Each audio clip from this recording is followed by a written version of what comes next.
रामपुर में जगमोहन अपनी पत्नी और दो बच्चों के साथ रहता था। एक बेटा नीरज और बेटी दिव्या। दोनों भाई बहन में बचपन से ही बड़ा प्यार था। दोनों साथ में ही मिलजुल कर रहते थे। दोनों भाई बहन की ग्रेजुएशन पूरी होते ही वो एक बड़ी कंपनी में नौकरी करने लगी। धीरे धीरे समय बीता और अब दिव्या के लिए घर वालों ने एक लड़का देखना शुरू कर दिया। काफी खोजबीन के बाद दिव्या के लिए आशीष नाम का एक अच्छा शरीफ लड़का मिल जाता है। लड़का तो बड़ा ही समझदार लगता है और दिखने में भी बहुत अच्छा है। तुम्हारा क्या ख्याल है दिव्या? दिव्या शर्मा जाती है और उन्हें उसका जवाब मिल जाता है। दिव्या की रजामंदी से उसकी शादी हो जाती है। दिव्या के ससुराल में उसके सास ससुर नहीं है, जिस कारण घर में आते ही सारी जिम्मेदारियां दिव्या को ही संभालनी पड़ती हैं। इधर आशीष सारा दिन ऑफिस में काम करता, दिव्या घर संभालती और छुट्टी वाले दिन दोनों मिलकर बाहर घूमने जाते। कुछ समय बाद दिव्या ने एक प्यारी सी बेटी को जन्म दिया। उसके आने से परिवार में खुशियां और भी बढ़ गईं। लेकिन एक रोज आशीष की नौकरी छूट जाती है और काफी ढूंढने के बाद भी उसे कहीं और नौकरी नहीं मिलती। मुझे तो बहुत चिंता हो रही है जी। अब क्या होगा? घर चलाने के लिए अब हमें अपनी सेविंग तोड़नी पड़ रही है। ऐसे ही चलता रहा तो हमारी सारी सेविंग ही खत्म हो जाएगी। दिव्या, तुम देख रही हो ना, मैं अपनी पूरी कोशिश कर रहा हूँ। मेरी जल्द से जल्द नौकरी लग जाएगी। मैं अपने भाई नीरज से इस बारे में बात करती हूँ, अब वही हमारी मदद करेगा। दिव्या नीरज को फोन करके उसे सारी बातें बताती है। सच में भाई, हम बड़े परेशान हैं।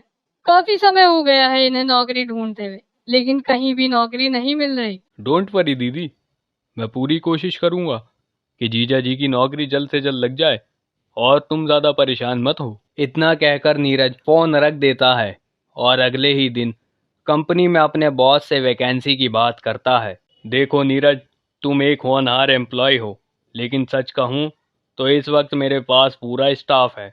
मैं ज़बरदस्ती किसी को भर्ती करके अपने ऊपर बेफालतू का खर्चा नहीं बढ़ा सकता। No problem sir. फिर नीरज ने अपने कई दोस्तों से भी अपने जीजा जी की नौकरी की बात की, लेकिन कहीं भी बात नहीं बनी। और आखिर में नीरज दिव्या को फोन करके बताता है, दीदी, मैंने जीजा जी के लिए कई जगह बात की, लेकिन कहीं भी बात नहीं बनी।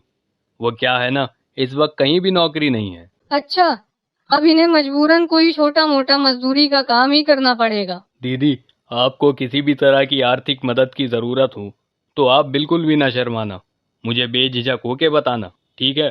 अब आशीष को मजबूरी में फैक्ट्री में मजदूरी का काम करना पड़ता है, लेकिन उसकी तनख्वाह कुछ ज्यादा नहीं थी, जिससे बड़ी मुश्किल से घर खर्च चल पा रहा था। उधर नीरज का प्रमोशन हो जाता है। अब उसकी माँ लता देवी उसके लिए लड़की देखने लगती है। फिर एक अमीर घर की लड़की शिवानी को नीरज पसंद आ जाता है और वो इस शादी के लिए हाँ कर देती है। दहेज में नीरज को 51 लाख, एक गाड़ी और जरूरत का सारा सामान मिलता है। शादी के कुछ समय बाद एक दिन दिव्या नीरज को फोन करती है। भैया, आशीष जी पर बहुत कर्जा हो गया है। फैक्ट्री में ओवर टाइम करके भी उतना नहीं कमा पा रहे। मुश्किल से 13,000 ही बन पा रहे हैं। अब तो मेरा घर चलाना भी मुश्किल हो गया है। क्या तुम मुझे 25,000 रुपए उधार दे सकते हो? आप टेंशन ना लो दीदी, मैं कुछ ही देर में आपके अकाउंट में 50,000 डलवा दूंगा। थैंक यू भाई। एक तुम ही हो जो हमारे इस बुरे समय में हमारी मदद कर रहे हो। नहीं तो इनके सारे रिश्तेदारों ने हमसे मुंह फेर लिया। जब ये अच्छा कमाते थे तो सारे रिश्तेदार इनका आगे पीछे घूमते थे। अब तो कोई भी नहीं पूछता भैया। दीदी, आपको जब भी पैसे चाहिए हो तो आप मुझे बेझिझक होके बता देना। ये कहकर नीरज फोन रख देता है, लेकिन पीछे खड़ी उसकी पत्नी शिवानी को ये बात अच्छी नहीं लगती। वो नहीं चाहती थी कि वो दहेज में मिले पैसे या अपनी सैलरी में से अपनी बहन को कुछ भी दे। फिर वो नीरज से कलेश करना शुरू कर देती। जरूरत क्या है तुम्हें अपनी बहन को पैसे देने की? जब देखो हर बार उसका एक ही रोना लगा रहता है। मुझे तो लगता है ये सब झूठ मूठ का नाटक करती है, ताकि तुम उन पर तरस खाकर उन्हें पैसे देते रहो। अच्छे से जानती हूँ मैं, उसकी नजर 51 लाख निकलवाने पे होगी। तुम अपनी जुबान पर लगाम लगाओ। जीजा जी की नौकरी जाने के बाद उनके घर के हालात बहुत खराब हो गए हैं, इसलिए वो मुझसे मदद मांगती है। अगर ऐसे में मैं उनके काम नहीं आ सका तो मेरा भाई होना ही गलत है। तुम भी ना सच में ही बड़े भोले हो। अरे तुम्हें अपनी बहन की चालाकियां क्यों समझ नहीं आती? वो बस तुम्हें लूट रही है। तुम्हें मेरी बहन के बारे में ये सब बोलने से पहले सोचना चाहिए। और हाँ, मैं उन्हें पैसे दहेज में मिले पैसों से नहीं बल्कि अपनी सैलरी से देता हूँ। अब तुम अपने काम से काम रखो और इन सब में ना ही पड़ो तो बेहतर होगा। नीरज शिवानी की बातों को नजरअंदाज कर देता है। ऐसे ही समय बीतता रहता है। एक रोज दिव्या आशीष और बेटी को लेकर मायके आती है। दिव्या तो अपनी भाभी से अच्छे से बात करती है, लेकिन शिवानी उससे बड़ी उखड़ी उखड़ी रहती है।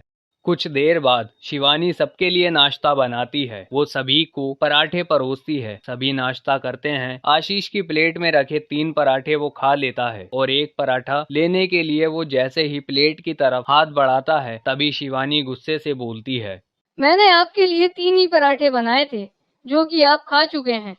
अब ये पराठे नीरज के लिए हैं, वो आकर इन्हें खाएंगे।